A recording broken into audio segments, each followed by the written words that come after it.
staring at the city. What's good? My name is Nathan. Thank you so much to the Founders Club. Starting at $1, you can join. It helps us support our artists, cameramen, the whole crew. You can join by going to satcuniverse.com. We got a very special guest here. Go ahead and introduce yourself, tell them your name and what you represent. Wagwan, my name is King Swank. I'm originally from Minnesota, grew up in Atlanta, Georgia. Back in Minnesota doing my thing, grinding, working on music, networking, and trying to be the next artist out of here. Type shit, yeah, oh yeah. Out of here or in here, because sometimes, exactly, you know what I'm saying? Yeah. Depending on how you look at it. Okay, cool. So I'm sure we'll get back to like what you were saying, but let me just start at the beginning with my questions. I got 5 questions for you.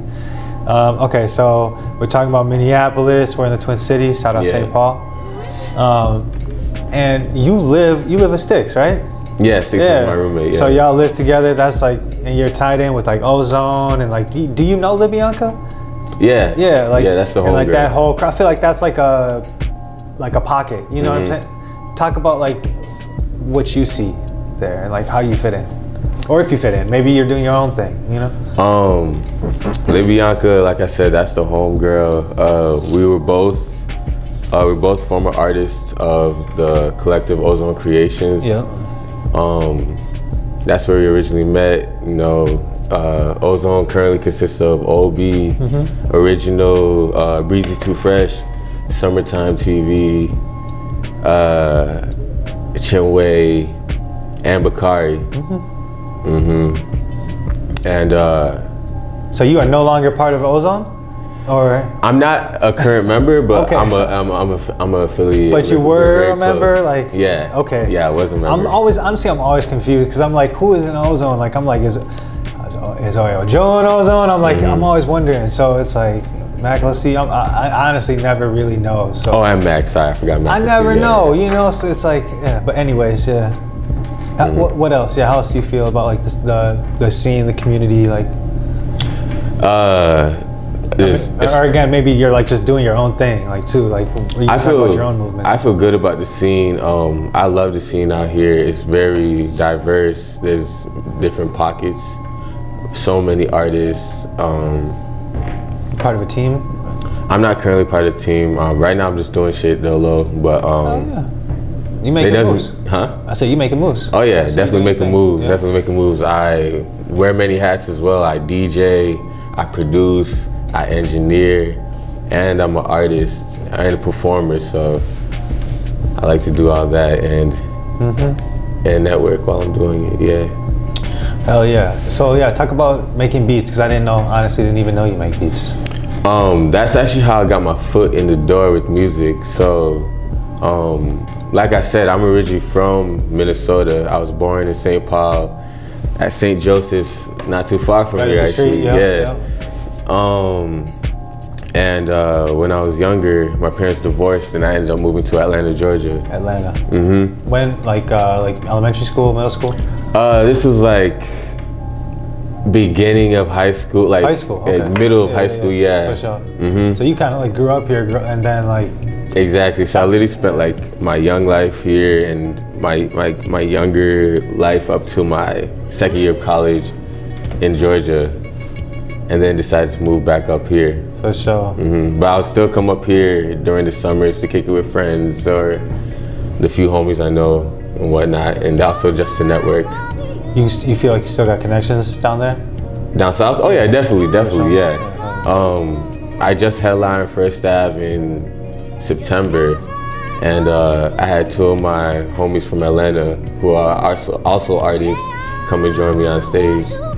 Rockstar and my boy Bruno, and they're both making moves down south. Is that Anthony? Rockstar? Anthony. You know Rockstar? Yo, that's crazy. Yo, that's the homie. And I actually met him up here, but no, he's doing his thing, man. And we both have family and homies, like mutual homies down south. I love that. And so look at that connection. And like I don't really think I even met him like through anyone that you would know either, which is dope. You know what I'm saying? That's crazy. How do you know him? I just went to Atlanta and I was at a show there with Big Kia and Who else was playing that show? Kamari. Kamari, yeah. And who else was playing that? Oh, Crush, Lil Crush. Yeah. Was playing. Minnesota Fats was down there too.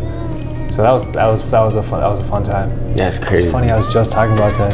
Mm-hmm. Hell yeah, man! Like honestly, I feel like Atlanta too is like a mirror of Minneapolis, like, kind of. And that's why I try to tell people, like, it's sort of hard to articulate unless you go down there and like actually spend some time and like get to know the scene. 100%, man. But like, yeah, Minneapolis reminds me a lot of the Atlanta scene, especially back in like when I first moved down there around 2012, 13. Okay. Right when the SoundCloud era was just popping off.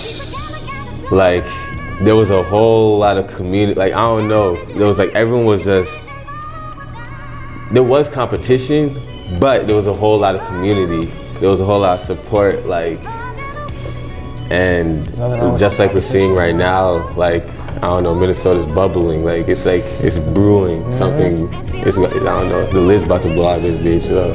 Since we're talking about that, yeah, let's kind of go into my next question. Like, what do you see? Because this is kind of like what I see. I see like groups like Stop House, you know what I'm saying, and like organizations like Waterway, Live on Lake Street, like, you know what I'm saying, Motivation. Different groups kind of like doing, what do you see like around like groups, promotions, organizations? Like, do you feel like there's some groups that are popping off in particular at all? Oh yeah, Waterway is definitely popping off. Yep, yeah, and I've been tapped in with them since Ozone days. Just watching what they're doing. I've been seeing what Live on Lake Street's been doing. What other? Of course, you. Respect. Yeah. Sorry, I lost my train of thought with that question. That's all good, man. Like, cause like there's not really too many like labels or organizations. Yeah. You know. So I'm just wondering, like, if you see anyone or any shout out you want to make there. Yeah, just shout out to, like, again, just shout out to Waterway, shout out to Live on Lake Street, and shout out to you for, you know, you guys are doing y'all thing. There's a few podcasts I know that are popping out there, but I just can't think of the name. I think it's, what's it called? It's like Hot and Spicy. Word. You know what? I think I have heard of it. I think I'm getting the name wrong. It's something close though. I think I might have seen it though. Like, is it like a red and orange logo kind of?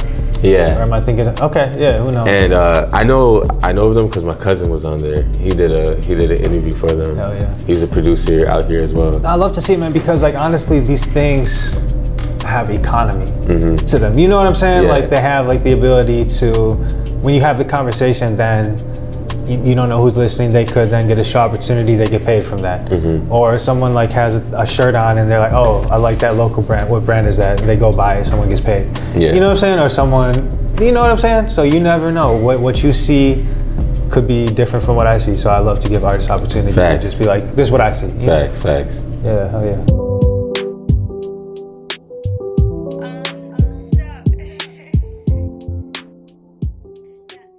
You back, you staring at the city, you got King Swank.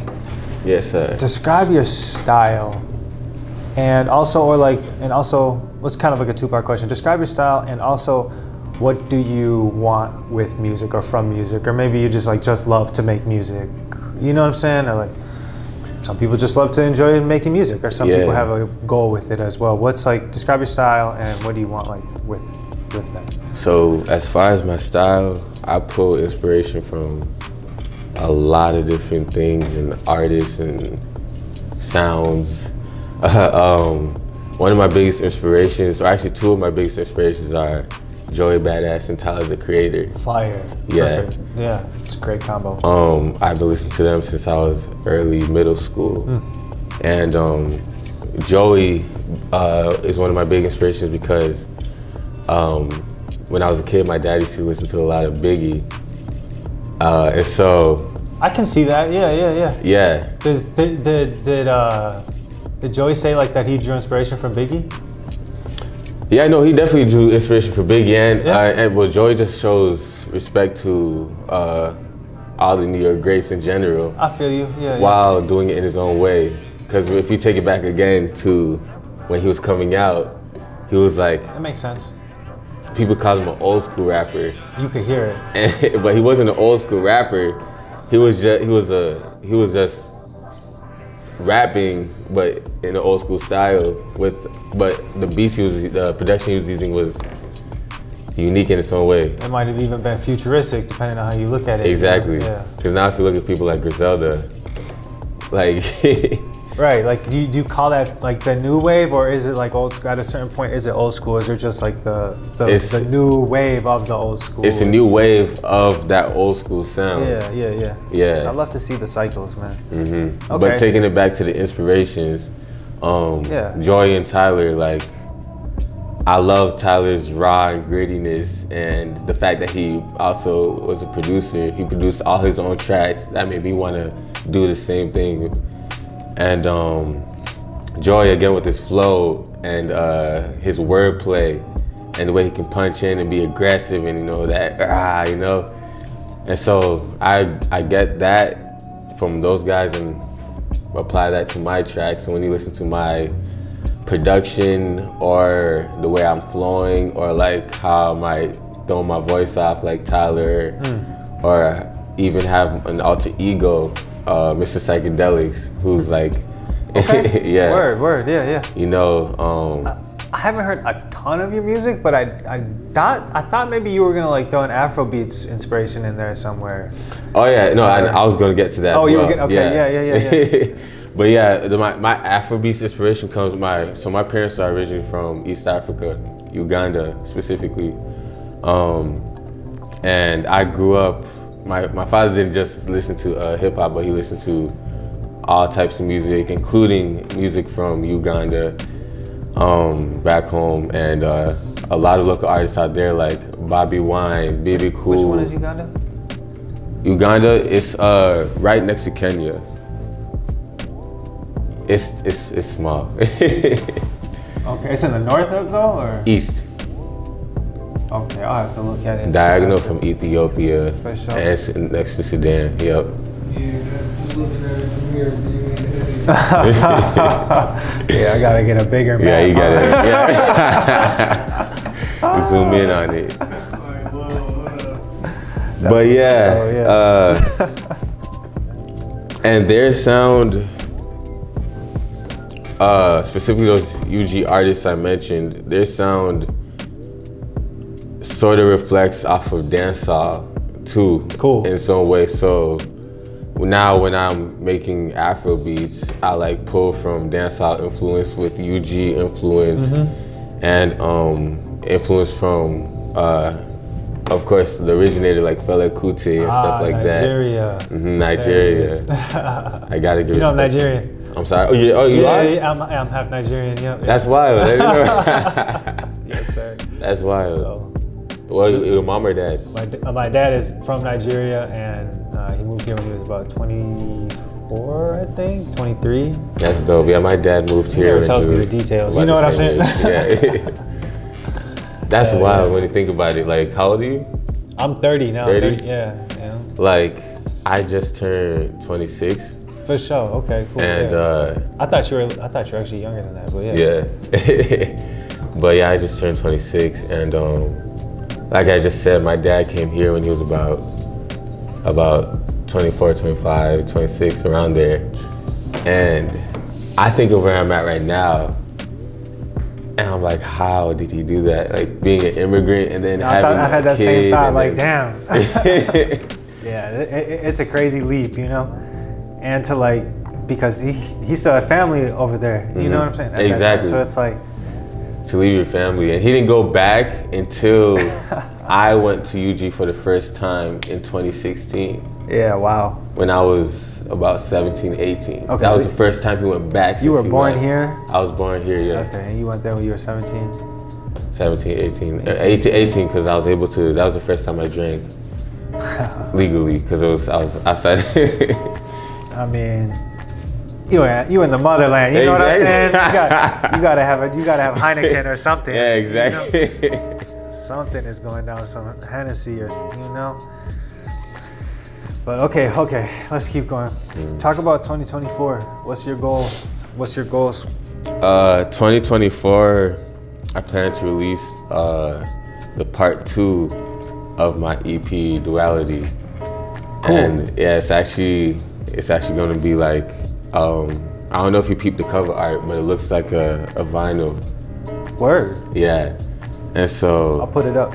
Yeah, you should throw it up there. But like, I have a concept of dropping like limited vinyls when I release the second part of the EP, and it's also going to be 6 tracks as well. The original will be on the front, then the second part will be on the back, like a vinyl. Do you have a record player? I do. Fire. And yeah, I also sample off of vinyl as well. Fire. Okay, so yeah, producers would love that for sure. Yeah. Cool. That's what's up. What other kind of merch or like what other kind of branding do you plan to do with that? With the project or just in general? Or like maybe you want to do like T-shirts with it, like for your release show or something, or like hoodies, definitely like I'll like I've dabbled in the T-shirt design, and I actually have some designs, not necessarily affiliated with the project, but just King Swank merch in general, just to have, Where's that available? shows. On your... Oh, it's not available right now. Gotcha. I just have designs. You got the designs? Yeah, I got the designs, and I'm just... That's one step away. Yeah, exactly. Now I just gotta find the right manufacturer, because I don't want low quality. Like, I could just get hands from Walmart, but I don't want to do that. You don't want it to be too expensive either, though. Exactly. Like, it's like, that balance is key. I know with the, like I said, I know with the designs I got that people will mess with it. Cool, man. So I'll make my money back. That's what I'm saying. Like, you see what I'm saying? Like, there's economics to this. Yeah, there is. Someone might see this and be like, I can't wait for your shirt to drop. Like, some shirts, bro. Like, I've been waiting. Like, you never know. Like, exactly. And that's why I don't like to speak too soon on things. Because now people be like, oh, the shit, but like, not like it might be a whole another year, but like I'm gonna take my time with it. I just gotta make sure everything's right. Everything's right in due time, I always say. Yes, sir. Yeah. Are you holding an event in the Twin Cities? In this day and age, it's crucial to make sure you have coverage to help you capture the right angles and get professional content.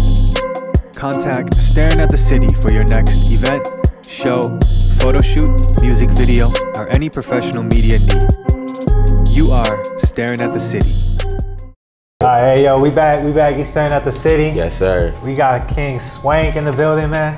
He's about to give us some bars, bro. Let's see what I got. Shout out to Sticks, bro. Let's see what you got. Shout out to Sticks. Yeah. King Swank. Staring at the City. We live. Fuck around and find out. Put a nigga in the corner, trapped, I call it time out. I'm Sequester finding shit so you can say I have no doubts that I'm the flyest nigga coming out the motherfucking south. Pulling up in fast whips, Hellcats and them SRTs. None of these pussy niggas ever stepping up to me. Molly and them Zans will have this little shorty on her knees. Light skin John with fat ass cheeks. I spread her legs, she feeling free. It's dinner time, come die with me. Okay. Yeah, that's what I got for y'all, we got 8 bars. We got 8 bars from Swank. I feel it. Shout out to Sticks. Shout out to Sticks, man. Staring at the City, yes, man. Sir. We really looking. Top artists, top 5, top 10. You got any thoughts on that? Like, what do you think? Or some shout outs? It's really leave it open for you. Man, I don't like to categorize. Let me not say top 5, top 10. I feel it. But just like I'll say shout outs. Some shout outs, yeah. Yeah, shout out to like Libyanka doing her thing, going fucking crazy. Yeah, absolutely. Shout out to Jack Bentley. Okay, word. He's a real dope artist. Yeah. Yeah, he's a dope artist. I had that name a bunch of times now. Cool. Yeah, word. Yeah, I had him open up my headline show at 7th Street. Word. Okay. Shout out to Fanaka Nation, Obi Original, the whole Ozone team. Kion Rose. I feel like people need to like tap in with what he got going on. Yeah. And he also just dropped a project. He's mad dope, mad talented. Shout out OAO Joe. Oh, yo. The Basement Gang. There's a whole list of artists. I could keep going. I know so many artists out here. I mean, you don't have to say everyone. Like, that's kind of why I like to say top 5, top 10. But like, Exactly. I think that was about. Because it's fun. It's fun to have that conversation. In my opinion, it's just for fun. Yeah, yeah.